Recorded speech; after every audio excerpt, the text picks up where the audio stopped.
একটু পড়তে বসতে হবে। এই মামা, এই পড়ছি তো, থাম একটু। না, এগুলো তো না লিখলে তো পড়াও যাবে না। খাতাটাও নাই, খাতাটা কিনে নিয়ে আসি। তো লিখতে হবে, কলমও তো নাই, কলমটা নিয়ে আসি।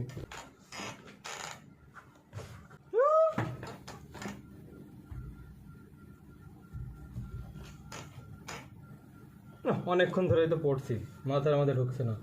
ফ্যানটা একটু বন্ধ করে আসেন।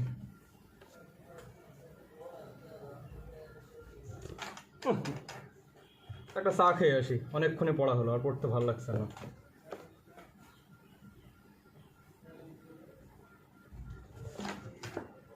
দরজাটাই লাগাইতে ভুলে গেছি।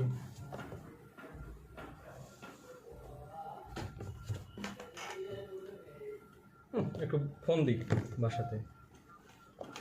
হ্যাঁ বন্ধু, কেমন আছিস? হ্যাঁ, পড়তে বসছি, খুব পড়ছি, ব্যস্ত আছি, পরে ফোন দিস। একটু বাড়িতে ফোন দিই। হ্যাঁ আম্মা, প্রচুর পড়াশোনা, প্রচুর চাপের মধ্যে আছি, পরে ফোন দিন।